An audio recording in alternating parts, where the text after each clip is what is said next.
Hello, class. Cam Addis from Austin Community College. I wanted to give you just a brief overview of some tips on research for your argumentative essay. And a lot of this is stuff that I've already gone over in the memory hole page and the argumentative essay guide on History Hub, but I just wanted to kind of go over it again real briefly here in video format, just in case that's helpful. I'm going to share my screen here first of all. And hopefully you can see History Hub here. One thing I'll mention briefly is if you go over here under rear defogger, and this is kind of a fun thing to look over maybe before you start in on your paper, because it talks about a lot of the common fallacies that we fall into when we're doing history. But one of these is described as the mother of all fallacies, or the one that all of us almost necessarily fall into, is the selective observation or selection bias. And that's something that we talk about quite a bit over here at the beginning of the memory hole. So if you've just looked at the memory hole page in terms of topics, you might want to also read over the top paragraphs, because it talks a lot about the idea of cherry picking certain information selectively, or conversely flushing things down the memory hole. And that's something I want you to kind of get to the front of at the beginning of your argumentative essay there in the first paragraph, is talk about how people leave certain things out and leave certain things in when they make an argument about the topic that you're talking about. So it's a key form of bias in writing. But anyway, we have all of the topics here, and don't look a gift horse in the mouth in terms of, don't just think that it lists the topics, but also you can click on these and it'll give you a little bit of introductory information about it, sometimes just an encyclopedia article, but also there are things over here to the right. And these links may help get you started or sort of jumpstart your research, even though these aren't the only things that you'll research, but they'll kind of, these are things you should not overlook, put it that way. And if there's a book and I say, read or tap this book, what I mean by that is you don't necessarily have to read the whole book, but take advantage of its index and look up certain topics you want to look up. Maybe, read the opening or concluding chapter, kind of get a feel for what this author has to say. What I'm basically saying is that that's a key secondary source that you don't want to ignore as you're doing your research. So we have the memory hole. We also have the library and atlas, which we don't talk a lot about in class. And it has a lot of drop downs here where you can get access to archived newspapers and magazines, political cartoons, podcasts, other sorts of things. It's a little bit hard to use if you're just diving into this first before you have a paper topic. But once you have a paper topic, then you can really make use of the History Hub library. Although the main library we're going to be looking at here is the ACC Library. But then the other main page that you're going to be looking at on History Hub is the Argumentative Essay Guide. And I realize this is kind of boring to read the entire thing over, but the upside of that is that it really lays out exactly how to, as you can see from the picture, get your ducks in a row, what to do. Reminders like, for instance, that good research does not start with a conclusion and then search for evidence. It examines evidence, then comes to a conclusion. I noticed with a lot of you, when you told me the topic of your paper, you told me already what your thesis was. Don't be afraid to nuance that thesis or even change your mind based on research. So there's all kinds of advice in here. Understand the distinction between bias and misinformation. These two ideas are conflated a lot in our culture wars today and in our political debates, but there's very big difference between the two. Misinformation is false. And then there's disinformation, which is purposely false. Those two things are both a big part of our political landscape. But then we also have a lot of really good sources that may be biased toward the left or right. That's different. That just means that the paper leans left or right, or the newspaper or magazine or whatever. The other thing that this argumentative essay guide talks a little bit about is giving you a guide to how to do your own research online outside of our library. And there it uses the fancy term lateral cross-checking, but really what I mean by that is just cross-checking. Whatever source you're looking at on your own in a search engine like Google, you might want to go do a search for that source. In other words, is this something that is generally seen as reliable? Is it seen as something that's hugely biased? Is it seen as something that's guilty of spreading misinformation or whatever? So I would take a good, long, hard look at the Argumentative Essay Guide. You've already looked over here at the memory hole and chosen your topic, but take advantage of the links in memory hole. And then also you may be able to find some good things on the History Hub library and Atlas as well. Okay. Now, one of the links I had over here on the memory hole just last week, one of the topics was the Irish slavery meme and what's sustaining that, why it's popular on social media, why there's a market for people that want to think there were Irish slaves, et cetera. There weren't. But anyway, I suggested to this student to go look at a particular article in a newspaper. And then she went over to that newspaper, the New York Times, and she could not access that because of their firewall. Now, some of these newspapers and magazines, they used to give you, a certain number of free articles per month, like 5 or something like that. And then they would, ask for a subscription. Some of them now don't really offer any free content. But then she went over to the ACC Library and she just put in New York Times Irish slave meme. And what do we have here? Well, the first thing that you see right off the bat is no results found in, but that says no results found in books, movies, or music. It doesn't mean there are no results. So don't lose track of these categories down here. This one, for instance, includes journals, magazines, and news. And sure enough, you go down here to the third entry, and that's the exact article that I was pointing her toward.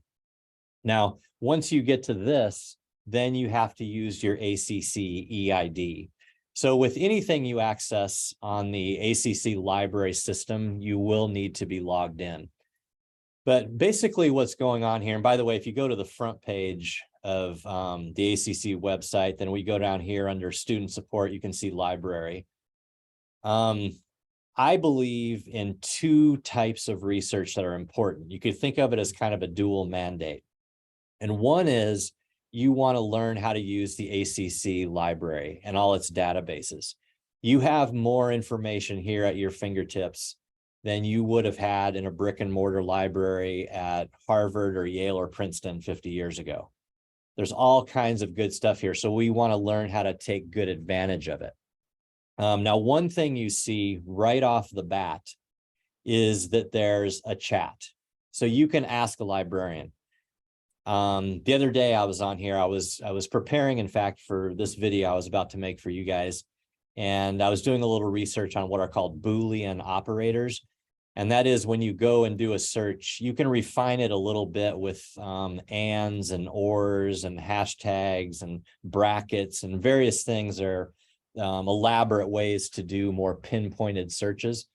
Well, this was 2 in the morning and I clicked on the chat and there's a person right there that was ready to answer that question. By the way, I put a link to the Boolean operators over in the Argumentative Essay Guide. But the point is, this is 24/7. So in terms of this dual mandate, on the one hand, we want to teach you how to use the ACC library because there are a lot of people that think that when they go online and they find, say, a Wikipedia entry, or in our class, maybe a chapter about a topic in a textbook, that's the end game of research. But those things are not written by somebody that's an expert specifically on that topic. There are people that dedicate years of their lives to writing books and articles about that topic. There are specialists out there. So that's what you really want to look to the library of wherever you're going to college, whether it's Austin Community College or if you end up somewhere else. Take advantage of what you can access by logging in there. So you have the 24/7 chat, you have the general search, and the general search often suffices. But there are 2 other things that I want to point you to that are listed here under A through Z list of databases. And so let's go over to that page. One of them is the American history page. And this is very helpful, obviously, for our 1301 and 1302 classes. and it has links to all kinds of things. Here again, especially helpful if you already know the topic of what you're going to do for your paper, then you can really make good use of it. But it even has whole pages dedicated to primary sources, which is something we want to kind of take a look at. Now, when you checked in for your paper where you told me what your topic was, you also mentioned one primary source, but you're not going to be limited to one. You want to look at a variety of primary sources, kind of triangulate if possible, and see what people said about something back in the time period when this occurred. So a primary source, if you're looking at the stock market crash, for instance, would be from the late 20s or from the early 1930s. Secondary sources are written by historians or journalists later. History Hub is a secondary source. Now, it's not that primary sources are good and secondary sources are bad. It's that you want to look at both. Secondary sources synthesize things for you and try to make sense of it in a certain way. But primary sources, you could think of as synonymous with evidence. That's the archival evidence that historians use to write a secondary source, in other words. So you have the American History Database, InfoBase it's called. Very good thing over here under other databases. There's another one that you don't want to ignore, and that is if you go down under J, let's go down to J, we have JSTOR. JSTOR is not a particular journal, but it contains more than 1,000 academic journals and all kinds of images, letters, and other primary sources. So in other words, if there's something about your topic that's ever been written about in peer-reviewed secondary sources, that is academic, scholarly journals, things like that, you'll probably be able to find it here. And that's a very good thing that your ID can access. And some of the, scholarly articles are going to be a little drier than what you're maybe used to reading online, but it's good to get used to, especially if you are going to transfer to a four-year school or already there. It's the kind of thing you might want to get used to, but it's usually pretty dependable scholarship written by specialists that have really gone into the archives and really thought about this topic. So there's a good place, JSTOR. Excellent place to access scholarly articles. Don't forget about the American History Database. And then just don't forget about just the general searches here that you can use. And you can find documentaries, movies, primary sources, secondary sources, etc. So I mentioned that I'm thinking of this as kind of a dual mandate. On the one hand, I want to teach you how to use the online library and access true expertise. On the other hand, I know that there's a 99% chance that when you walk out of this class and you're off on your own and you're ever wondering about something, what are you going to do? You're going to pull your phone out of your pocket. And of course, it's human nature. It's very accessible. And so we want to learn how to do regular searches well also. So let's change then to the second type of research, and you will also be doing this for your paper. And that is what you can just find online on your own. Now, one common source that pops up often is Wikipedia. Wikipedia has kind of a shaky reputation. You should understand that this is, let's pull up an example here, is a very, very early American abolitionist by the name of Benjamin Lay, who was quite an interesting character. Who was a Quaker and a vegetarian who lived part of his life in a cave. Let's take a random entry like this is not written by somebody who has necessarily written an article or a book by Benjamin Lay. Although we do hope that people that have researched this person are contributing to this article, but basically this is open sourced. So people are going to add things, are going to try to subtract things. Maybe they'll argue with each other. I personally don't think Wikipedia is quite as bad as people in my profession maybe wish that it was. I think it's fairly decent, especially for non-controversial topics. So if you put in Donald Trump or Hillary Clinton or something like that, you're going to see a lot of arguments, partly represented by having a lot of different footnotes. So where if you look here at footnote number 1, you're going to have a whole bunch of things next to it, and there are going to be people who have tried to change it and argued about it and things like that, which is fine. But many of the things that you're going to be looking at are a little bit less controversial. So for this person, for instance, it's probably somewhat dependable. Having said that, this is not where your research ends. This is where it begins. A good way to think of sources is never, ever trust any one source. Never trust any one source. So you want to triangulate. You want to look at some different sources. We've talked about this. You've maybe heard me in class say, if there was a car accident out in front of campus and you had 5 different witnesses, you're going to get 5 different interpretations of what happened. Maybe they're standing at a slightly different angle. Plus, the human memory is imperfect. We don't have video cameras in our brains. But if you looked at all 5 of these eyewitness reports and 4 of them had something in common, then probably that happened. We don't know for sure, but don't let perfection be the enemy of good. We got to have something. One thing you can more rely on Wikipedia for than the content is if you scroll down and look under further reading, then you're going to be getting the same sort of bibliography that you can also pop up with a library search, except that maybe it's even a wider bibliography because no one library has everything in it. This doesn't have everything in it either, but it might have some books that that'll give you an idea. Oh, I should go look at this particular author because this author seems to be popping up more than others. Okay, so Wikipedia is not perfect. Nothing is, but it's something that might kind of help you along the way with your research. Look to real articles and books, though, written by specialists. That's the thing. Now, what about just a general search on a search engine like Bing or Google or Firefox or Safari or whatever? This is what most people are going to do when they go wonder about anything once they're not in an academic class or something like that. We know that puts a lot of power in the hands of the people that run these. And, you want to be thinking about how they filter information, how they don't filter information. Here again, like Wikipedia, I think the less controversial the topic, the more reliable it is. So for instance, let's say your battery's dead in your car and your buddy's sitting there with some jumper cables and you're thinking, well, I think I know the order that these go in, but just to make 100% sure that this battery doesn't blow up and spray acid in my face, let's just look this up online and just, type in jumper cables, or maybe do jumper cables work on an EV?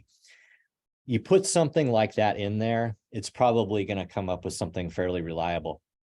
Who knows? I can't guarantee it 100%, but most likely it probably will. If you put something in that's a little bit more politically volatile, let's say, let's don't put in a particular name here. Let's ask it, what is fascism? And you can do this, through audio too, if you want. You can just talk to your computer now and it'll do the same thing. But this is interesting. One thing you can see right off the bat is it tends to privilege Wikipedia. That's probably partly because of how common Wikipedia is and how often people use it. And the more, depending on how it's set up, it's often stuff that's more commonly looked at is what's sort of bubbling up to the top here. But what you often see in recent years with Google is this people also ask thing. And it's very natural for us, for our eyes to focus in on that. And it just asks the question very simply, what is fascism in simple terms? That's the exact question we were wondering about. So let's go take a look at what it has. Always be mindful here that it is privileging certain sites above others. So this says www.britannica.com. Britannica is a very famous encyclopedia. I happen to think Britannica is pretty dependable. Most people do, but this does not say www.god, okay? Even though it kind of seems like this is, sort of omnipotent in a way, this people also ask, just be very mindful of what source this is. Make sure to look at that. This happens to say fascism is a way of organizing a society in which a government ruled by a dictator controls the lives of people, in which people are not allowed to disagree with the government. I think that's actually sort of a broad definition of fascism that seems to describe dictatorships in general. And what you get is something a little bit more specific over here under Wikipedia. You take a look at that, read the first couple paragraphs of the Wikipedia entry, probably going to get a general idea, even if either one of these sources is a little imperfect, or maybe it leans left or leans right. Is Britannica dependable? Well, this is what I mean by a cross-check. You could also just do another search, which is for that encyclopedia. And here is the Encyclopedia Britannica. Of course, we don't care what they have to say about themselves. Let's go down here. Is Britannica a credible source? Well, this is a library guide thing. Generally, sort of college-oriented library guides, things like that, things that end in edu or org tend to often be a little bit more dependable than things that end in com, but not always. So you want to look at a bunch of different sources, in other words, and I know you guys have the common sense to go do that very thing. So this is just a kind of a brief overview on some research advice and techniques I have. There's a lot more detail over in the Argumentative Essay Guide, and always you can raise questions and ask me in class or email me or anything like that. So good luck researching your topic, and I hope you're having a good day. And that's all for now. Thank you very much.